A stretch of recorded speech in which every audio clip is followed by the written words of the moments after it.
Hello everyone. So right now I'm working on a dynamic level of details. That means that I'm providing two meshes per chunk. One is a detailed one and the second one is pretty much rough, but it provides better FPS when rendered, since it has less vertices. How does it look? Here's a quick presentation.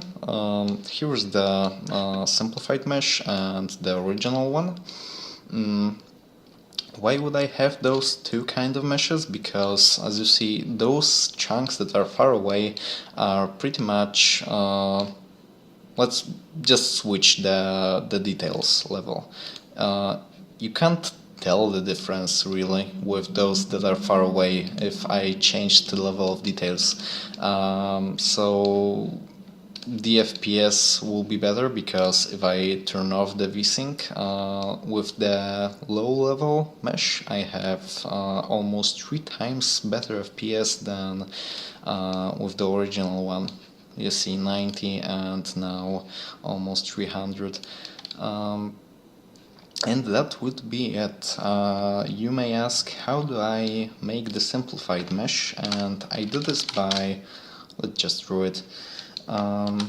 Let's make 2000 by 2000 and let's create a toolbar, and now let's draw a cube. So we have this 64 by 64 cube, and out of it we get a sub chunk, sub cube, which is, let's say, 2 by 2. This is the factor I am using, 2 by 2. I'm dividing this into smaller cubes, and for every of those smaller cubes I check whether it contains any single cube. If there is a single cube, I just mark all the cubes in this 2 by 2 box as having a cube and having a same type of cube as the one it found, and that's it. Don't have any sophisticated methods for that. It does the job nicely, though there is some kind of bug because you see those little ones, those little details, they should also be included, though little they are, they should be included in the simplified mesh, but they aren't. Well, I'll fix that or something, whatever.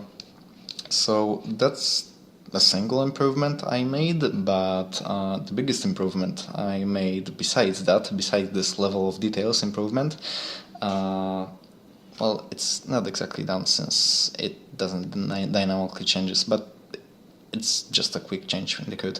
But second thing I changed is adding an index buffer, and that you would not expect this, not having an index buffer at this point, rendering so much voxels, but I just didn't add them, those index buffers.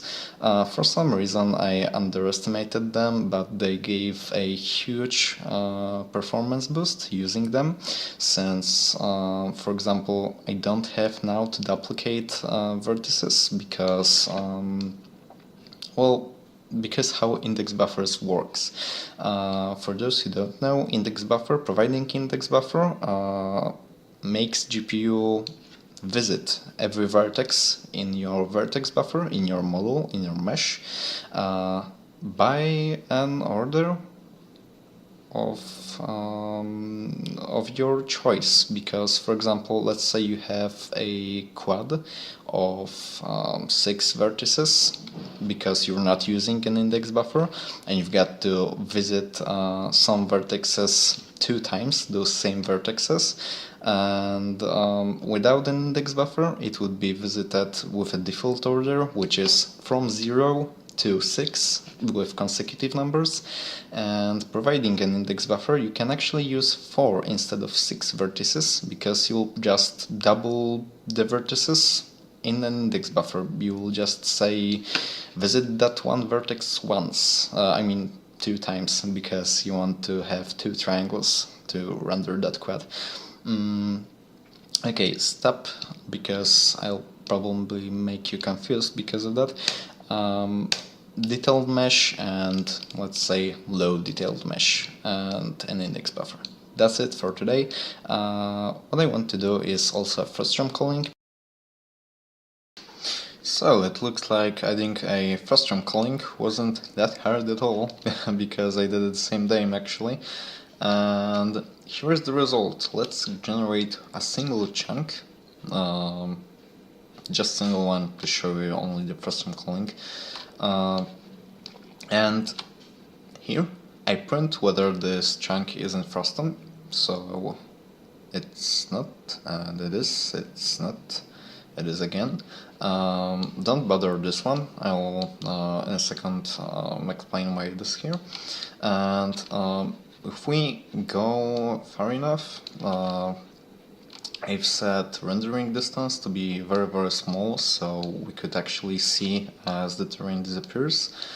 And now let's have a snapshot of our Frustum. So let's click, and this little window, I will use a graphic I found on Stack Overflow. This little window is actually this little window, and this big window is here, but we actually don't see it up until the moment of getting into the Frustum, because it actually is behind the rendering distance, as it is a Frustum plane.